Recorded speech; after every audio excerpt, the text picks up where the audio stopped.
Yo espero que tengan ahí sus Biblias. Si tiene una Biblia a la mano es mejor, puede subrayar. Acuérdense que es un pequeño estudio bíblico. Espero me puedan entender mis palabras, porque no es lo mismo hablar al aire que hablar a un micrófono donde se comprime la voz. Entonces, bueno, vamos a iniciar. Estamos con el capítulo número 5, que es lo que vamos a estudiar ahorita en unos momentos.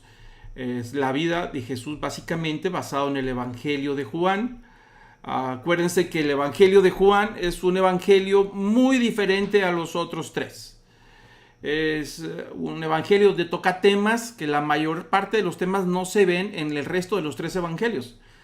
Parece que el Evangelio de Juan está dirigido principalmente a judíos de trasfondo griego, gente más culta, preparada, y hay unas verdades sorprendentes, increíblemente maravillosas, que Jesús revela a una mujer samaritana, que ya la estudiamos, a Nicodemo también, que ya estudiamos esa parte, al menos con el grupo con el que nos reunimos los miércoles. Y esas son las verdades que revolucionan toda la manera de vivir del cristiano. Así es que vamos poco a poco, despacio. No sé cuánto nos dure la clase, a lo mejor una hora, porque más de una hora estar frente a un monitor seguramente se me van a dormir. Si se me duermen en vivo, creo que frente a un monitor se van a dormir un poquito más. Pero bueno, vamos a tratar de iniciar. Así es que si tienen su Biblia ahí a la mano, vamos a usar la Biblia Reina Valera, versión de los 60, pero puedo usar cualquier versión, la que usted quiera. Y nos vamos a ir al capítulo 5. Es donde vamos a iniciar en el capítulo 5. El versículo número 1 dice: después de estas cosas había fiesta de los judíos, y subió Jesús a Jerusalén. Bueno, después de estas cosas, ¿a qué se refiere? Se refiere a lo que sucedió en los capítulos anteriores. A la mujer samaritana, la conversación que tuvo con aquella mujer sorprendente, que le revela a una mujer una de las grandes verdades de la urgencia, la necesidad y el deseo del Padre de que los verdaderos adoradores le adoren en espíritu y en verdad. Porque el Padre es espíritu. A Dios nadie lo ha visto. Y esas grandes verdades se las revela a una mujer, y también tiene grandes revelaciones con Nicodemo sobre el nuevo nacimiento. Por eso dice el capítulo 5, versículo 1, dice: después de estas cosas había una fiesta de los judíos. La fiesta de los judíos a la que se está refiriendo no tenemos claridad, no sabemos si es Pascua, no sabemos si se refiere a Pentecostés, pero básicamente estas fiestas son fiestas anuales. Había alrededor de unas 7 fiestas, básicamente. Las podemos dividir las fiestas, como pueden ver ahí en el calendario hebreo.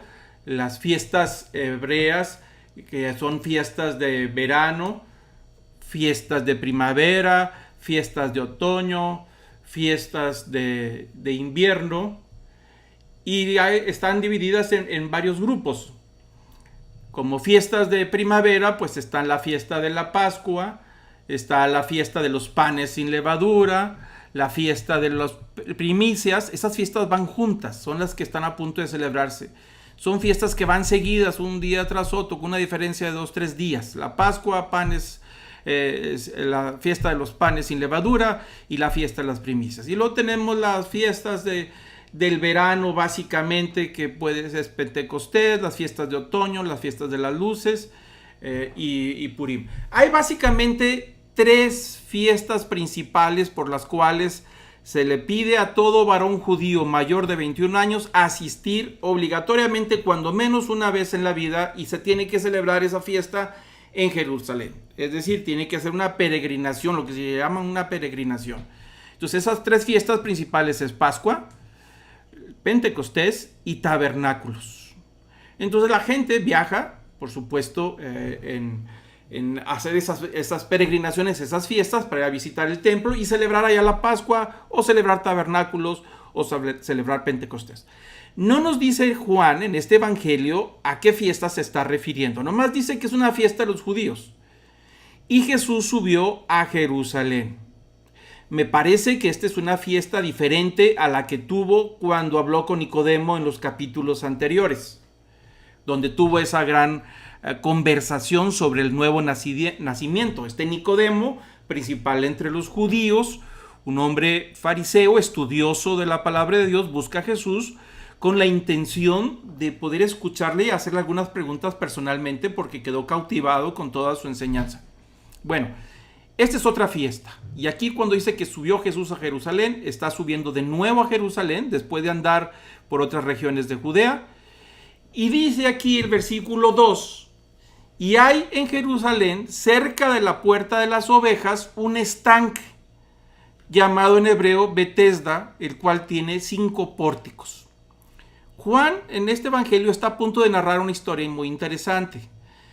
Dice que cuando Jesús sube a Jerusalén, en la puerta de las ovejas, que es la puerta por donde pasan los animalitos que van al sacrificio, es una puerta que al que ha visitado Jerusalén se puede imaginar que es la puerta amurallada y por supuesto ese todo recorrido de esas callejones de vendimias a los lados, pues en aquel tiempo también era muy parecido.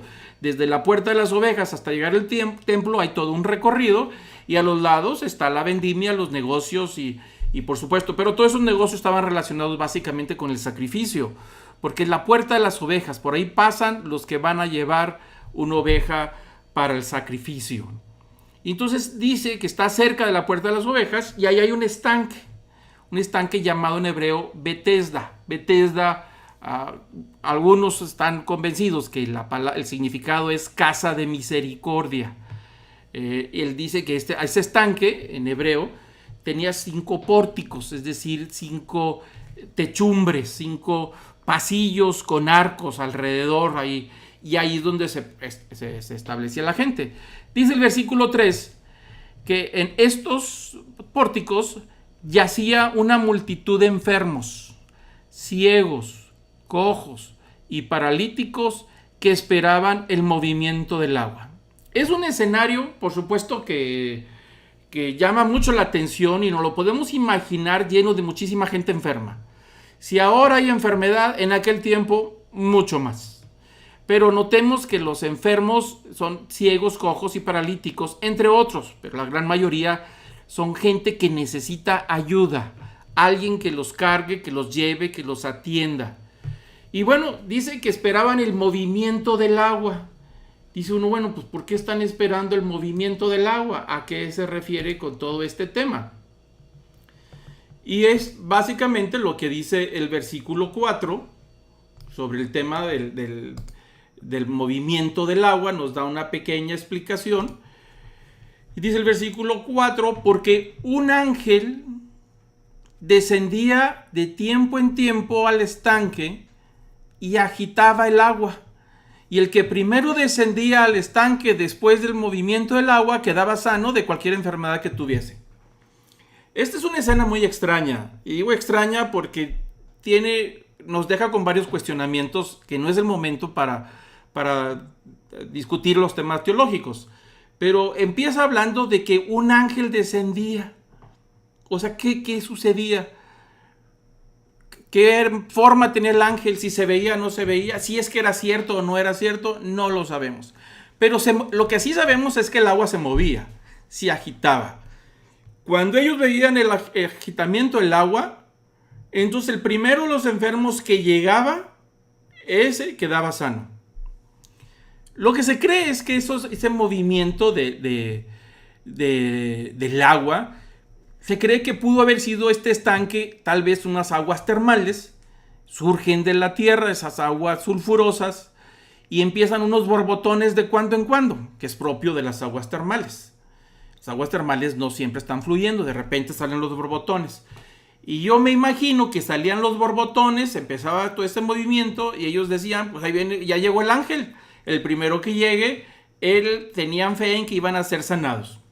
La verdad es que no sabemos hasta dónde es pura tradición o ese folclore del pueblo donde a veces le atribuyen ciertas propiedades benéficas o de milagros, pero pudiera haber sido unas aguas sulfurosas que les hacía sentir bien a algunos, a los tullidos o algo así. Pero de acuerdo al versículo está rodeado de mucho más creencias. No sabemos si es una creencia basada bíblicamente o no, por lo extraño de que un ángel viene, mueve el agua, y me parece hasta cierto punto injusto, porque es un hecho que no todos van a llegar al mismo tiempo.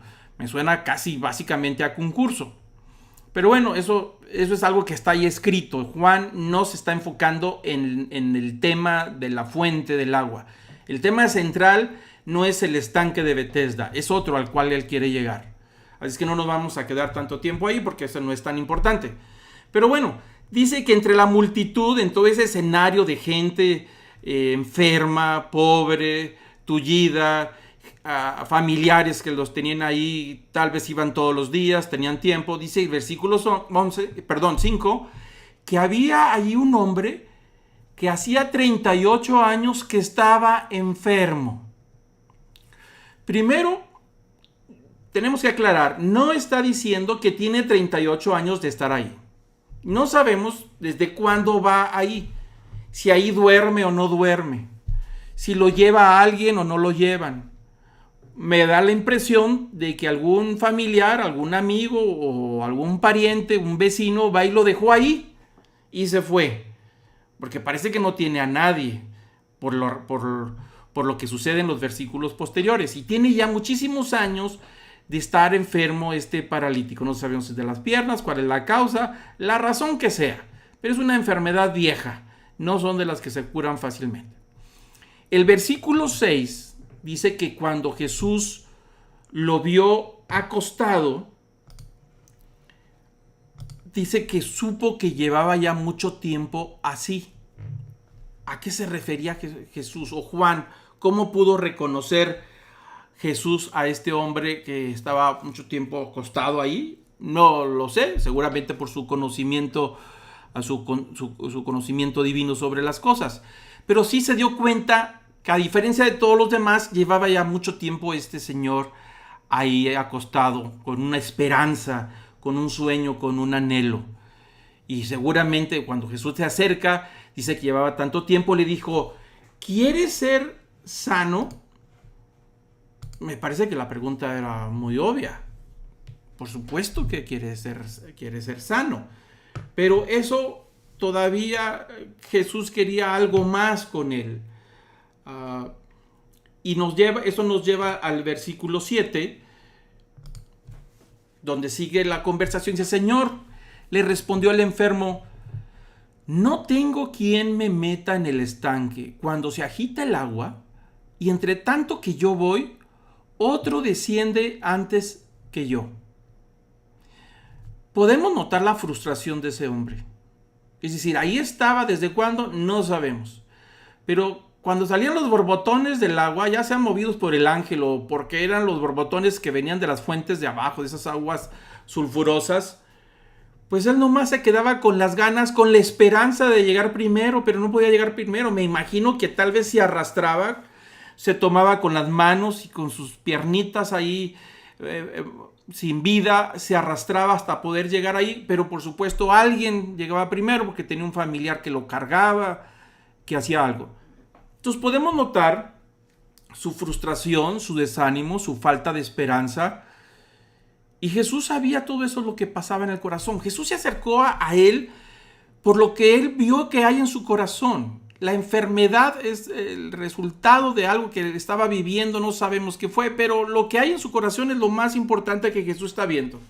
La desesperanza, la falta de ilusión, el haber dicho para mí no hay solución, no hay quien me cargue. Pues por supuesto que quiero ser sano, por supuesto que quiero salir del atolladero, por supuesto que me gustaría que las cosas cambiaran, pero no tengo a quién.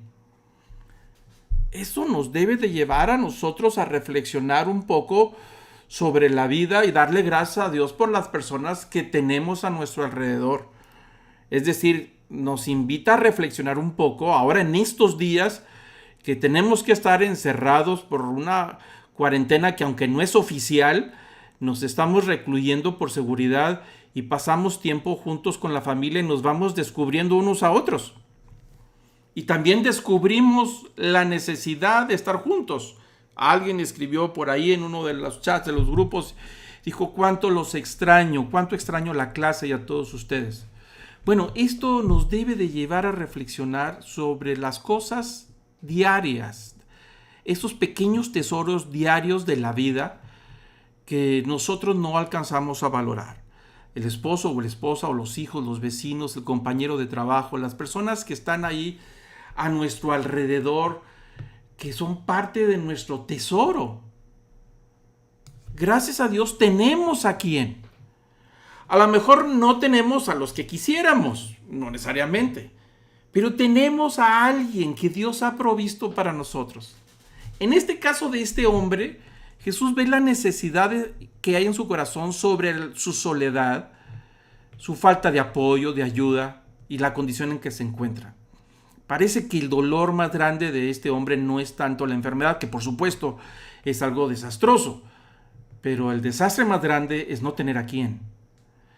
Y parece ser que eso es parte de nuestra vida diaria, a veces en algunas ocasiones que nos sentimos solos y no valoramos lo que Dios nos ha dado y lo que nos ha puesto a nuestro alrededor, desde los pequeños hasta los más grandes. Y a veces decimos, no tenemos a quién.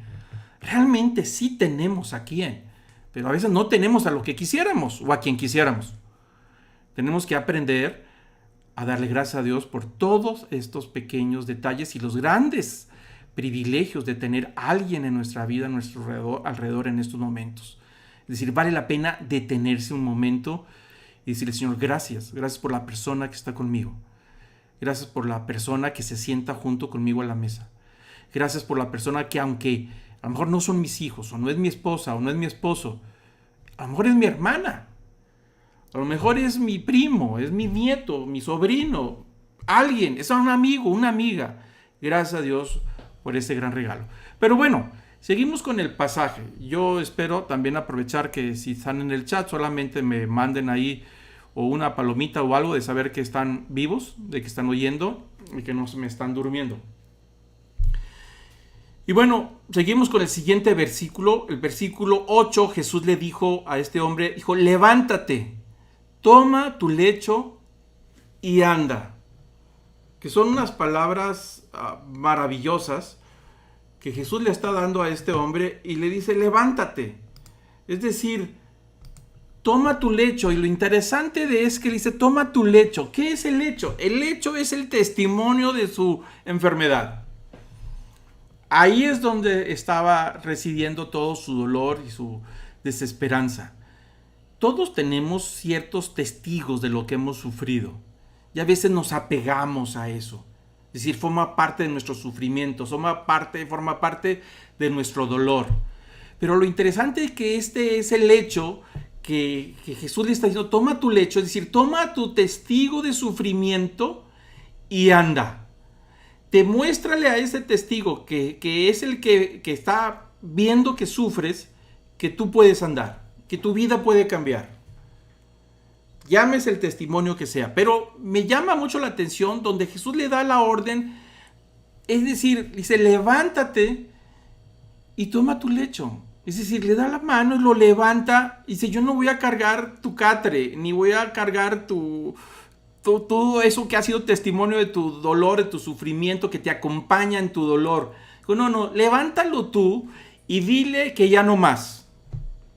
Esa es la impresión que Jesús me está dando cuando le dice a este hombre, levántate y toma tu lecho y entonces camina. Palabras fáciles aparentemente. Pero Jesús está transformando la vida de este hombre, no solamente por la sanidad que está recibiendo, sino por el testimonio que está dando en cuanto a los demás. Ahora Él será el testigo, ya no será el hecho. Ya no son cosas inertes el testimonio de su sufrimiento. Ahora Él será el testigo de su sanidad. Por eso dice el versículo 9. Y al instante, aquel hombre fue sanado. Y tomó su lecho y anduvo. Y era día de reposo aquel día. Ahí es donde entra el tema. A lo cual Juan quiere llegar con este tema. Por supuesto que hay un milagro ahí. Es un milagro público.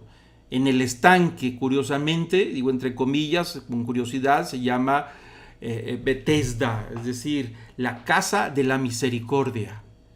Pero es ahí donde Jesús quiere llegar, donde Juan quiere llegar con este tema de Bethesda y de este paralítico. Este hombre fue sanado, tomó su lecho y anduvo. Pero dice ahí, y era día de reposo. Y ese es el tema al cual Juan está llevando toda la conversación. No es el tema central el milagro, aunque por supuesto tiene enseñanza, como lo acabamos de ver. Pero el tema al cual el Evangelio de Juan quiere llegar es lo que está pasando con Jesús. Que ese gran milagro sucede en el día de reposo. Fíjese lo que dice el versículo 10. Entonces los judíos dijeron a aquel que había sido sanado: es día de reposo, no te es lícito llevar tu lecho. Notemos que se refiere a los judíos. ¿A quién se estaba refiriendo como judíos? Se estaba refiriendo pues a los sacerdotes, a los fariseos, a estos grupos que son los que están dirigiendo a la sociedad religiosa de Israel. Se les llama los judíos, y les empieza a decir que estos hombres se le acercan a este hombre que estaba recién sanado y le empiezan a decir: es día de reposo, o sea, es sábado, es un día sagrado, no te es lícito llevar tu lecho. Notemos algunas cosas interesantes de lo que está sucediendo ahí. Parece como que si a ellos no les interesa la sanidad de este hombre que lleva 38 años, lo que les interesa es que se cumplan las tradiciones y los reglamentos religiosos, que será parte de la característica de los fariseos. Los fariseos, esta secta entre los judíos, estos hombres religiosos, ultra religiosos, vamos a decir integristas en ese sentido extremo de la palabra. La palabra fariseo significa apartados, es decir, apartadores, aquellos que no se mezclan con los de abajo, con los impuros. Ellos son los puros y no se mezclan con la contaminación del pueblo que no sigue todos los requerimientos. Los fariseos son ultra conservadores, integristas, ponen más atención a las tradiciones. Por supuesto que la ley decía que había que reconocer el sábado como el día sagrado del Señor. Pero estos se iban mucho más allá sin entender el sentido de la ley. Fue algo de las acusaciones que Jesús les estaba diciendo. En otra ocasión vamos a hablar de ese tema. Pero básicamente Dios les dio al pueblo de Israel como una señal de que todo le pertenecía al pueblo de Israel. Todo le pertenecía a Dios, y le dice: todo el tiempo es mío, pero como ese tiempo tú lo usas para trabajar, para hacer negocio, lo usas para ti y para prosperar, para hacer muchas cosas y entretenerte, pero todo el tiempo es mío, me pertenece, tu vida me pertenece, tu tiempo me pertenece, la dosis de tiempo que yo te di me pertenece. Pero como una señal de que todo lo tuyo, tú reconoces que me perteneces, apártame un día de entre la semana, donde ese día no vas a trabajar, no vas a ver por ti, no vas a acumular para ti, no vas a pensar en ti, sino es un día que vas a dedicar para pensar en mí, para reflexionar, para la adoración, para la santificación. Ese día es sagrado. Deja de trabajar y deja de hacer dinero y deja de ocuparte de tus cosas y dedícalo a mí. Es una señal de que la persona que lo cumpla me está diciendo que reconoce que su vida me pertenece y su tiempo me pertenece. Bueno, esa es una ley. Dios lo estableció así desde el Éxodo. Es parte de la vida importante, de la estructura más importante del pueblo judío y también de todos los cristianos.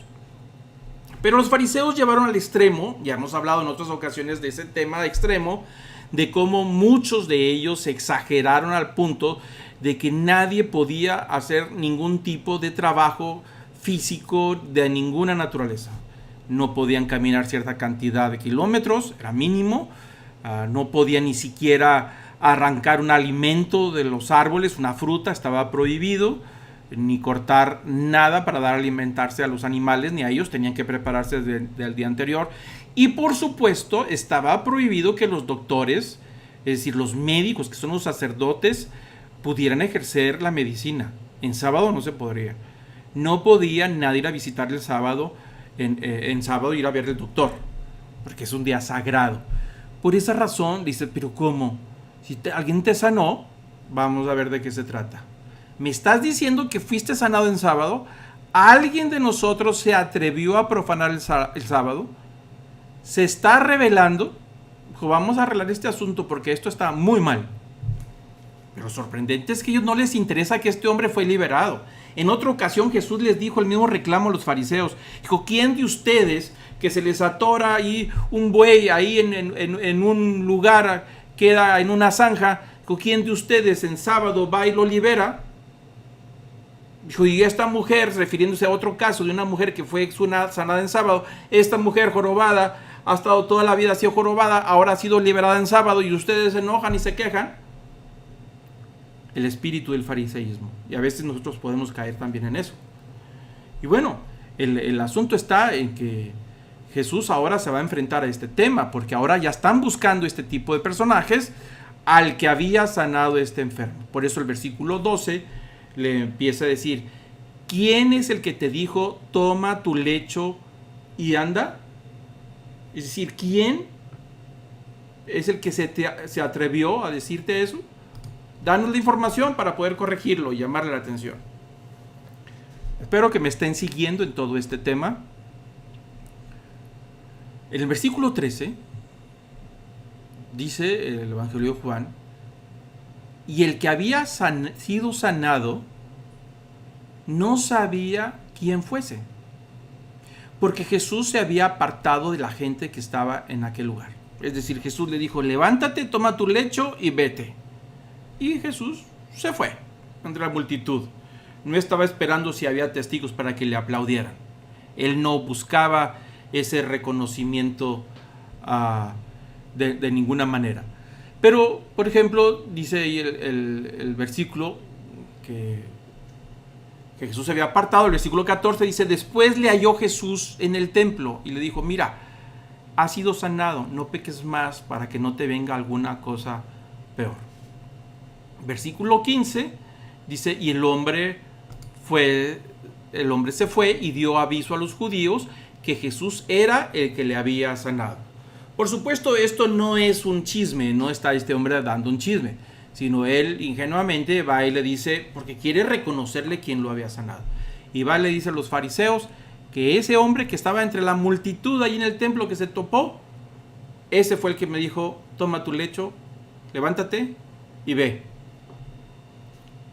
Ahora, aquí viene el problema. En el versículo 16. Dice, y por esta causa, los judíos perseguían a Jesús y procuraban matarle, porque hacía estas cosas en el día de reposo. Ahí está el punto central de todo este tema.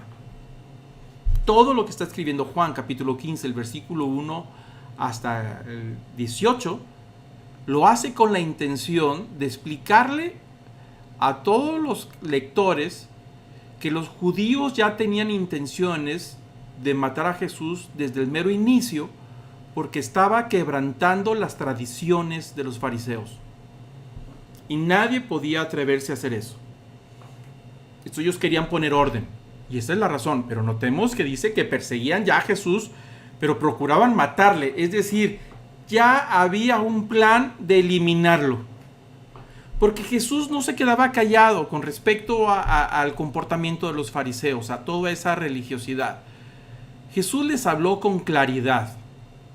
Cuando lleguemos a esos capítulos vamos a ver al pie de la letra y con tanta intensidad cuando Jesús les dice, hipócritas, raza de víboras, ¿quién les enseñó a huir de la ira venidera? Palabras no fáciles, palabras duras, que solamente una autoridad como la que de Jesús podía tener para hablarle a esta gente. Pero bueno, aquí regresamos al versículo 17, cuando Jesús le responde, cuando le preguntan a Jesús, ¿por qué hace estas cosas si es sábado? No le interesa el corazón de este hombre, la soledad, no les interesa la tradición. Y Jesús le responde, mi Padre hasta ahora trabaja y yo trabajo. Lo que les está diciendo es que, de acuerdo a lo que se establecía la ley, porque Dios en la creación trabajó 6 días para la creación y el séptimo día descansó, así ahora todos los que trabajan descansen el séptimo día.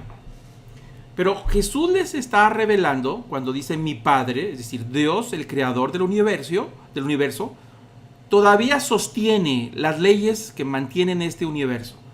Son por su misericordia que cada día nosotros nos levantamos y que las leyes de la física, de la astronáutica, de toda la aeronáutica o todo lo que quieran decir, todas esas leyes que sostienen el universo, ahí están.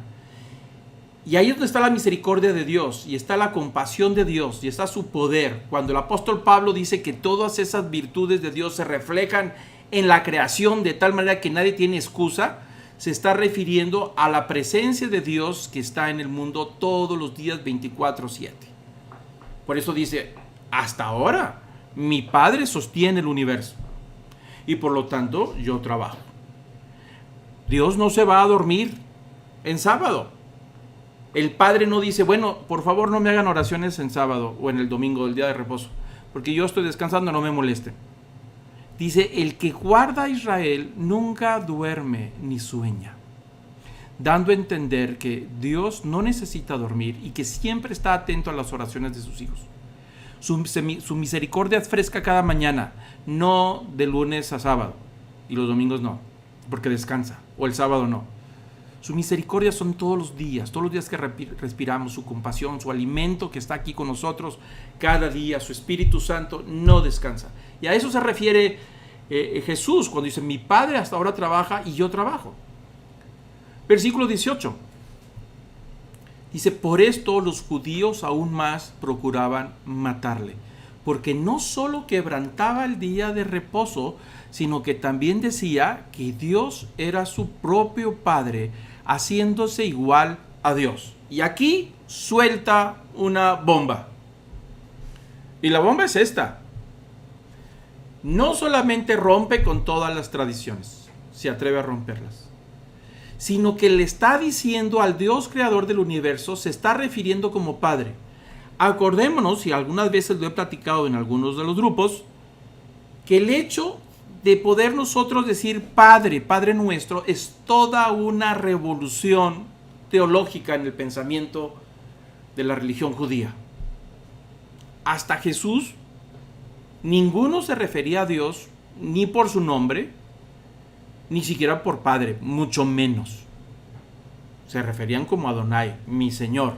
Es decir, era tanta la distancia que tenían en cuanto a la reverencia y una serie de cosas que no se atrevían ni siquiera a llamarle Padre, era un atrevimiento, porque ni siquiera tenían ese concepto de hijos de Dios. Tenían el concepto de criatura de Dios, y el pueblo judío tenía el concepto de pueblo de Dios, pero el concepto de hijo de Dios no lo tienen.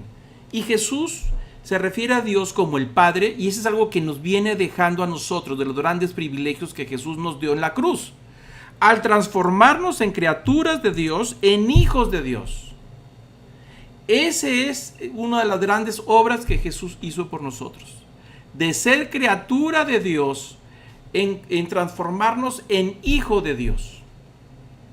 Y entonces, con todo ese gran privilegio, ahora nosotros podemos decirle a Dios Padre, pero solamente, como dice el capítulo 1 del Evangelio de Juan, a los que creyeron en su nombre, a los que le recibieron, creyeron en su mensaje, a ellos que recibieron el mensaje, Jesús les dio el privilegio, la potestad de poder llamarse hijos de Dios. Esto no es para todos. Y entonces las promesas de Jesús son para los hijos de Dios, no es para toda la humanidad. Las promesas del Padre son para sus hijos. Nosotros no podemos por ningún motivo decirle a un amigo, a un compañero, a un vecino, a un familiar que no es hijo de Dios, decirle que esas promesas son para él. Es una mentira. Las promesas que están en la Biblia son para los hijos de Dios. Y nosotros hemos llegado a ser hijos de Dios a través de la sangre de Cristo, por la muerte de Cristo en la cruz, que nos ha transformado de criaturas en hijos de Dios. Ahora somos hijos adoptivos, y la herencia de Cristo, la herencia del Padre hacia Cristo, es también para nosotros, con todas las bendiciones que representa. Entonces, esto, cuando Jesús empieza a hablar y decir mi Padre, estos fariseos casi se desgarran las vestiduras por todo lo que está pasando. Se ven unos a otros con cara de ¿what? Se ven con esa mirada dura entre ellos. ¿Qué es lo que está diciendo este insulso de Galilea que ni siquiera sabe quiénes somos nosotros? ¿Cómo se atreve este que viene de Galilea? Ni siquiera tiene educación de las grandes escuelas de nosotros, ni prestigio, ni nada. Y ahora este que no es nadie viene ahora a decir que es hijo de Dios, que a Dios es su Padre. ¡Qué blasfemia! Ya no podemos escuchar más. Así es que ahora a Jesús se le juntan dos cargos, según ellos: romper la tradición del sábado y blasfemar diciendo que su Padre, que Dios es su Padre, y por lo tanto, como consecuencia, haciéndose igual a Dios. Y ahí están los primeros cargos que aparecen cuando ya el grupo de los fariseos empiezan a hacer planes para encontrar la mejor manera y la mejor excusa para poder matarle. Es muy al principio, sí, pero el plan de ellos les llevó un buen rato hasta que encontraron el momento. Claro que no lo lograron. Para cuando aprenden a Jesús en el Monte de los Olivos, es porque Él se dejó. Intencionalmente fue a Jerusalén esa Pascua que venía desde el norte, de allá desde Banias, de ese lugar de Cesarea, donde estaban los templos. ¿Se acuerdan que hablamos sobre esa clase de los templos donde Jesús le dice a Pedro, Pedro, lo que te ha revelado, nadie te lo reveló la carne ni la sangre, sino el Padre que está en los cielos? Cuando Pedro le dijo, nosotros creemos que tú eres el Hijo de Dios, el enviado, el Mesías. A partir de ahí empieza su camino rumbo a Jerusalén, y ahora sí, ya no pone obstáculo para que lo reconozcan. Ahora sí, con toda intención, va y dice, tráiganme un pollino que está en la casa de fulano de tal, ahí en la calle fulana, en Jerusalén, vayan por él, díganle que para mí, él ya sabe de qué se trata, y les va a dar el burrico. Es decir, un burrito que no había sido montado, que no tenía experiencia, esos que dan patadas y que saltan, que nadie los puede montar porque no ha sido domado.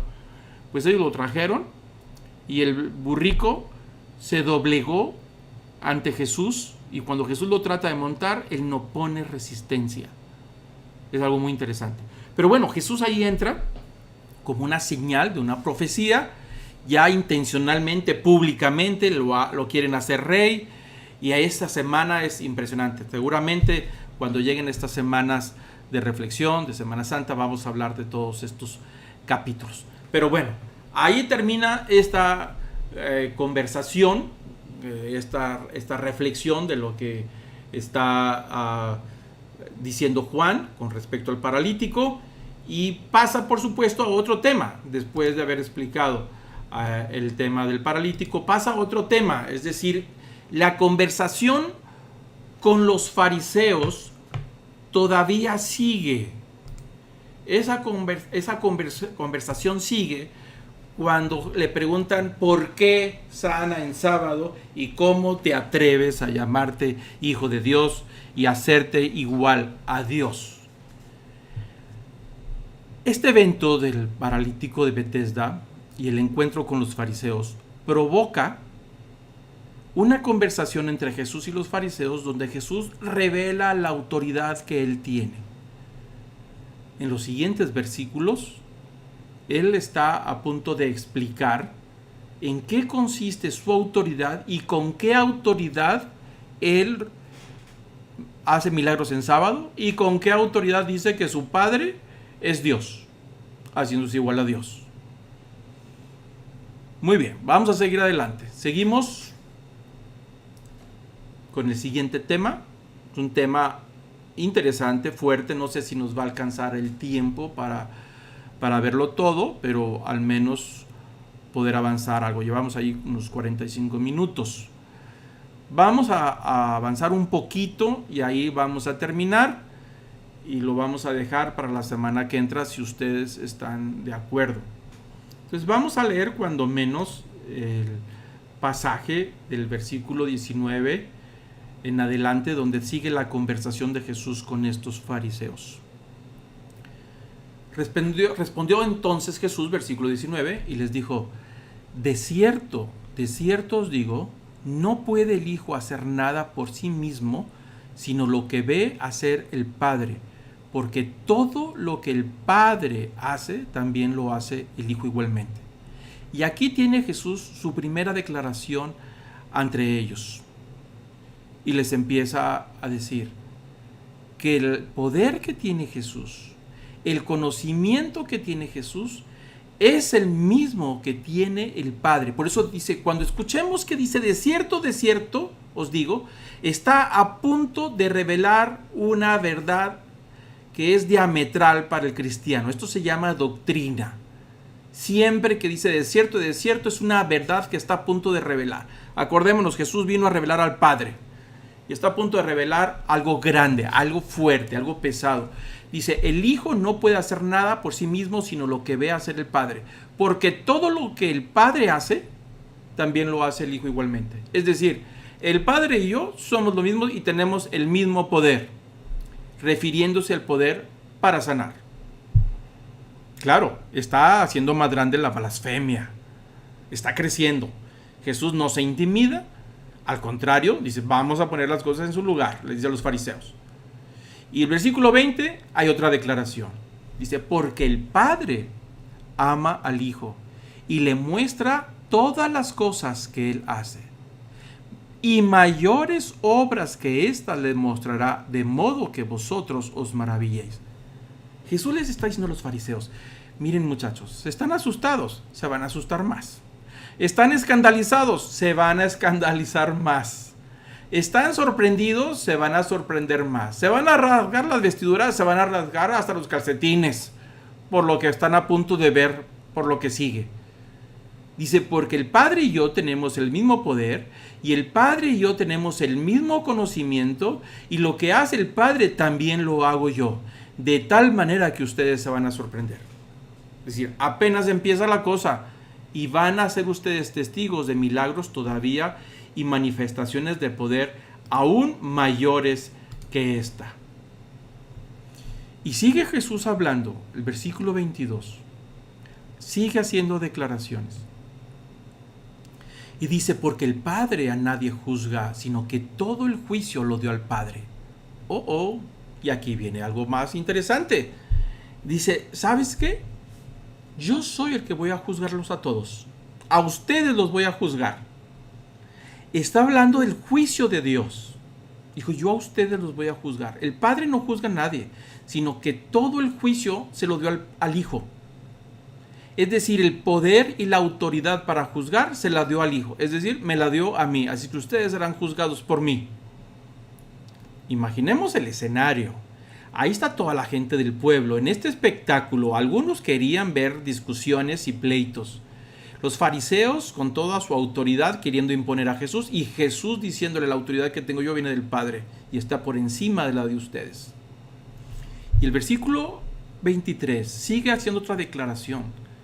Dice, para que todos honren al Hijo como honran al Padre. El que no honra al Hijo, no honra al Padre que lo envió. Entonces Jesús les dijo, tengo el mismo poder del Padre, tengo el mismo conocimiento del Padre, hago los mismos milagros que el Padre, y aparte el Padre me permitió y me dio la autoridad para juzgarlos a todos ustedes. ¿Para qué? Para que ustedes me honren como honran a Dios. No solamente estaba corroborando lo que los fariseos decían, que se hace igual a Dios, lo está confirmando y lo está aclarando y les está diciendo que ellos deben de reconocer a Jesús como Dios, con toda la honra, igual, de la misma honra que se le da a Dios. Y pasa al versículo 24 y sigue todavía lanzando declaraciones muy fuertes. Y vuelve a decir una vez más, cada vez que dice de cierto os digo, son truenos, son rayos que golpean muy fuerte, truenan muy fuerte y al mismo tiempo traen luz. Son palabras muy duras y muy fuertes. No todos podían con estas palabras, por supuesto, pero ahí están. Y viene la siguiente declaración en el versículo 24. El que oye mi palabra y cree al que me envió, tiene vida eterna. Y no vendrá a condenación, mas ha pasado de muerte a vida. Y ahí está la revolución. Dice, lo que ustedes están haciendo es una religión que está muerta, no produce vida. Se les fue dado el sistema de las leyes para poder que ustedes mantengan la relación con Dios, porque es parte del plan para poder que el Hijo venga desde ahí y desde ese entorno empezar a revelar al Padre. Entonces Jesús ahora lo que está diciendo, dice, les estoy dando una gran verdad. Pongan atención. Los que oyen mi palabra y creen que Dios me ha enviado, entonces van a recibir la vida eterna. Y la vida eterna no está llegando por el sistema religioso de los judíos con todas sus tradiciones y sus obligaciones y todos sus sacrificios. Está llegando, dice Jesús, por aquel que cree en la palabra que Jesús está declarando y porque cree que el Padre lo ha enviado. Dice, el resultado es vida eterna y otro resultado también es que no va a haber condenación. Es decir, cuando llegue el día del juicio, yo que los voy a juzgar a todos, a él no lo voy a condenar porque ha creído en mí y ha creído que Dios me ha enviado. Y como resultado de esa fe que ha creído en esta gran verdad, ha pasado de muerte a vida. Y ahí está el cambio y la transformación. De ser una criatura de Dios muerto, su espíritu estaba muerto delante de Dios por causa del pecado.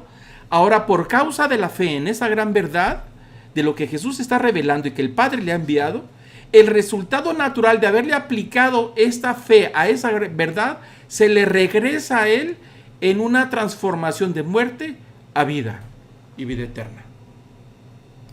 Lo que Jesús está revelando es muy grande. Es tronador, como dicen por ahí. A todos le truenan los engranes y las reflexiones, y los fariseos les está retronando y retronando y retronando, y los rechinidos de dientes, y están aplastándose los dientes y nomás dándose codazos, porque no pueden hacer nada, porque están en el templo y no pueden atrapar a Jesús, porque hay muchos testigos que acaba de sanar a este hombre, y por cuál motivo lo iban a prender. Por blasfemo. Jesús está diciendo la verdad y lo está comprobando con un gran milagro de un hombre de 38 años que estaba enfermo. Nadie puede ir contra eso. Quizá puedan ir contra las declaraciones, pero ¿quién puede negar lo que acaba de suceder? Jesús está respaldando todas estas verdades espirituales que no se pueden ver con un milagro sorprendente que sí se puede ver, para comprobar que lo que no se puede ver es verdad, que esta gran verdad y esta gran revelación. Entonces Jesús sigue dando estas grandes verdades, que el que crea en él tendrá ahora vida eterna, será transformado. El que crea en él, que crea que Dios le ha enviado. Y seguimos con el versículo 25. Otra vez, una vez más, noten, de cierto os digo. Ahí viene otra declaración fuerte. Viene la hora, y la hora es, cuando los muertos oirán la voz del Hijo de Dios, y los que lo oyeren vivirán. Otra gran revelación. Dice, los muertos van a escuchar un día la voz y van a ser transformados. Alguien los va a llamar. Está yéndose a un tema escatológico. Si se fijan, empieza Jesús con la conversación, dando declaraciones fuertes y más fuertes, y ahora está hablando de una declaración muy fuerte, muy fuerte. Viene la hora y la hora es. Esas palabras me recuerdan cuando tuvo la conversación con la mujer samaritana. Mujer, viene la hora y la hora es en que el Padre busca adoradores en espíritu y en verdad. Es decir, acaba de dar una gran declaración. Y aquí viene la segunda declaración. Os digo, cuando los muertos escuchen la voz del Hijo de Dios. Los muertos no pueden escuchar. Cualquiera le habla a un muerto y no sucede nada. Por más que vaya a bailar a Chalma y le dé vueltas ahí con un montón de cosas, el muerto no se levanta. Muerto está. Inerte. Ya no tiene nada. Pero la promesa del Padre hacia los que creyeran en su Hijo es una promesa de resurrección. Ahora, aquí está metiendo, como dicen por ahí, está provocando una discusión entre todos estos fariseos y los saduceos. Entre las sectas judías, las que controlaban el Sanedrín, que es el órgano que gobernaba a Israel, es decir, como el Senado, la máxima autoridad, estaban divididos en dos grupos importantes. Los fariseos, que son ultra religiosos, y los saduceos. Los saduceos son gente que no es muy religiosa, inclusive casi ni creen. Ellos no creían en el alma, no creían en el infierno, y como resultado tampoco creían en la resurrección de los muertos. Sin embargo, había saduceos en la posición de altos puestos en el templo. En los tiempos de Jesús, uno de los sumos sacerdotes era saduceo. Imagínense, sumo sacerdote y no creía en la resurrección, ni creía en el alma, ni creía en el infierno. Era sumo sacerdote. Pero en el grupo del Sanedrín, que son los gobernantes, había dos partidos y se peleaban entre ellos.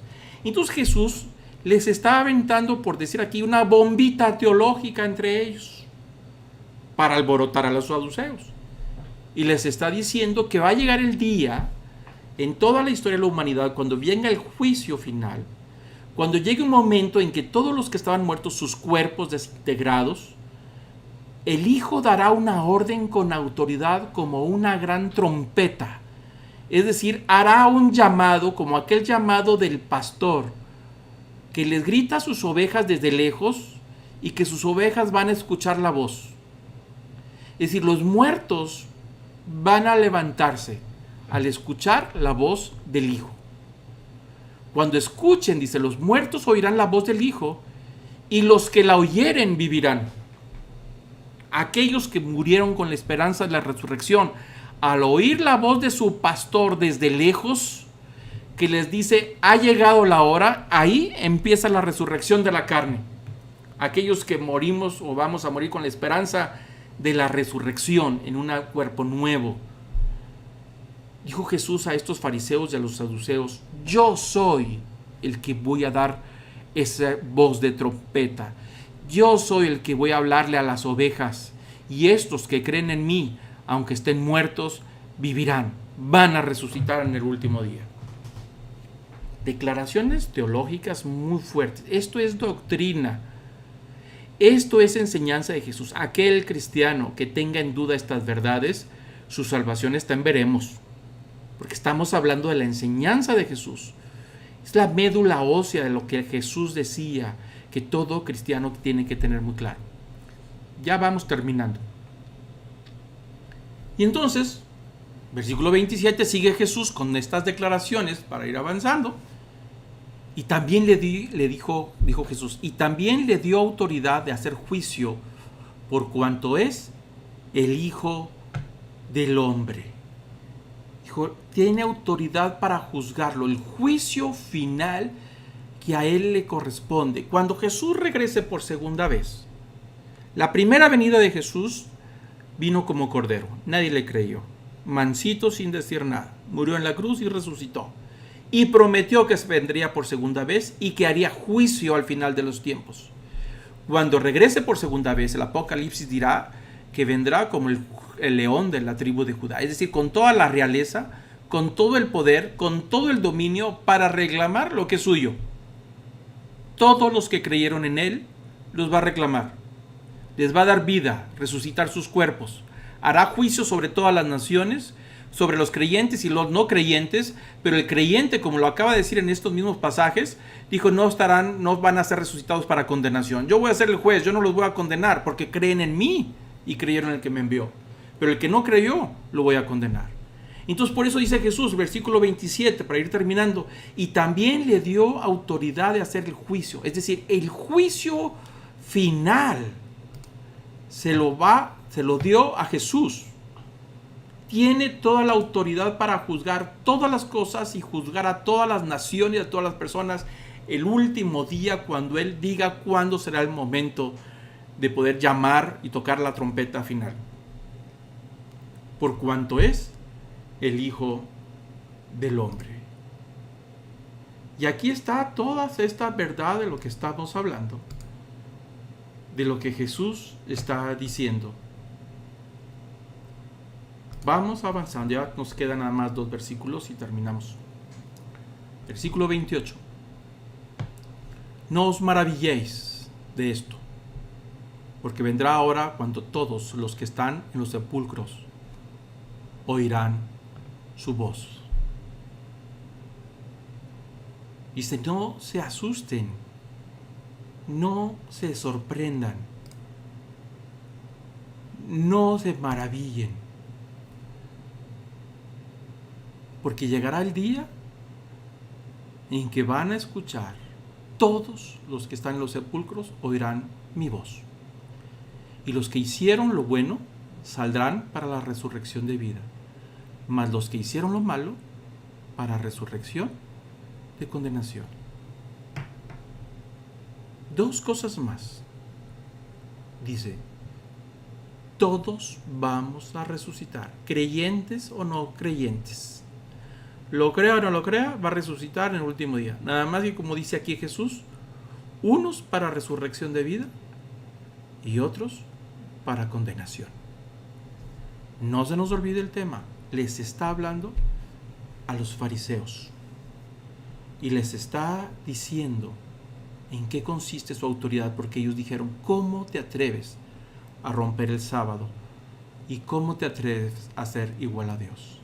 Y para terminar, vamos a ver este resumen de los versículos muy claros. Puede tomarle una captura de pantalla.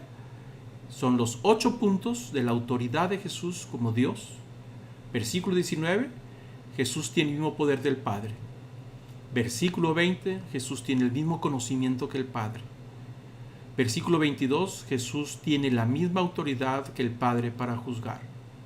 Versículo 23, Jesús merece la misma honra que Dios el Padre. Versículo 24, Jesús tiene poder para salvar. Versículo 25, Jesús tiene poder para resucitar. Versículo 26, Jesús tiene vida en sí mismo. Es decir, Él es la fuente de la vida. Versículo 27, Jesús será el juez en el juicio final. Vamos a ir terminando ahí. La siguiente parte lo veremos la semana que entra. Y por supuesto, nos queda mucho para reflexionar. Creo que ha sido suficiente lo que vimos hoy. Espero haya sido claro. Espero que haya sido de bendición. Tenemos suficiente para reflexionar. No sabemos si vamos a seguir con este mismo método, si ha sido útil, o buscaremos otra manera de poder transmitir estas clases. Pero por lo pronto lo dejamos así, con este tema.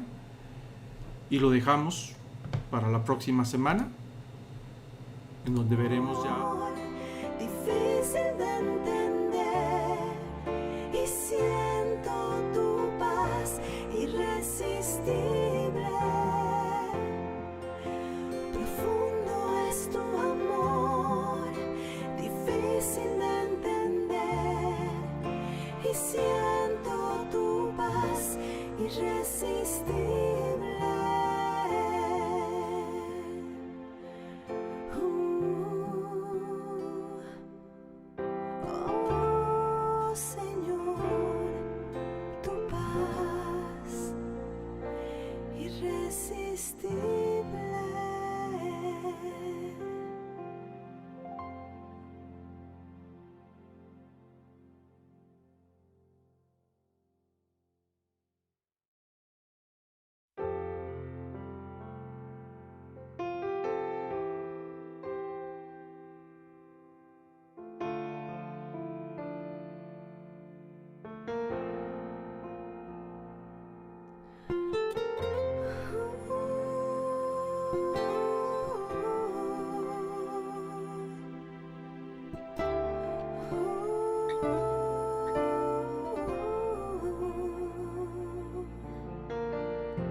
Cuando más te busco,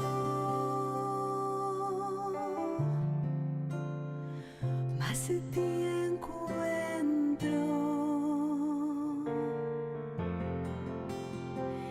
y al encontrarte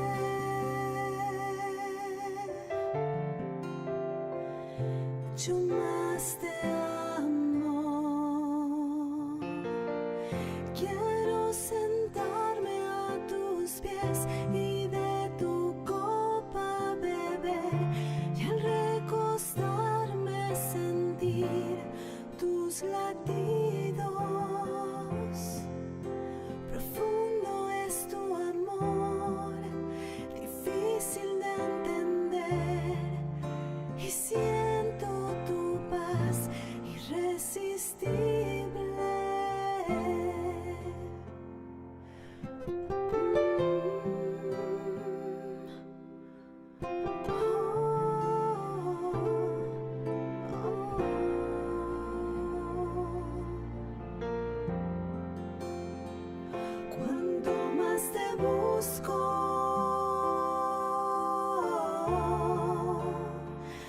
más de ti encuentro.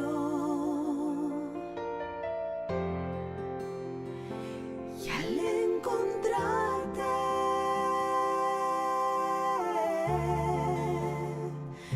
yo más te amo. Quiero sentarme a tus pies y de tu copa beber, y al recostarme sentir tus latidos. Profundo es tu amor, difícil de entender, y siento tu paz irresistible. Quiero sentarme a tus pies y de tu copa beber, y al recostarme sentir tus latidos. Profundo es tu amor, difícil de entender, y siento tu paz irresistible. Profundo es tu amor, difícil de entender, y siento tu paz irresistible.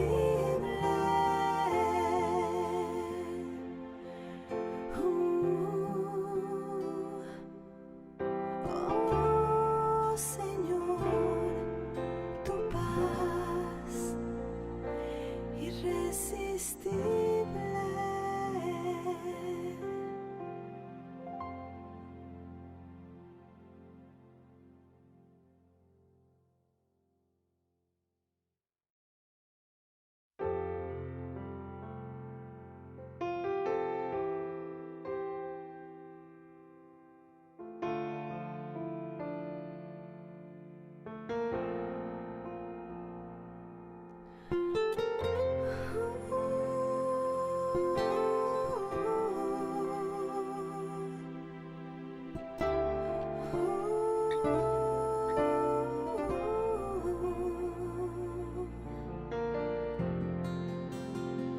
Cuando más te busco,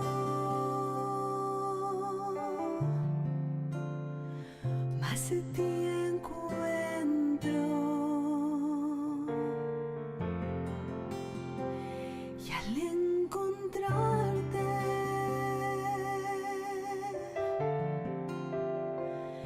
yo más te amo.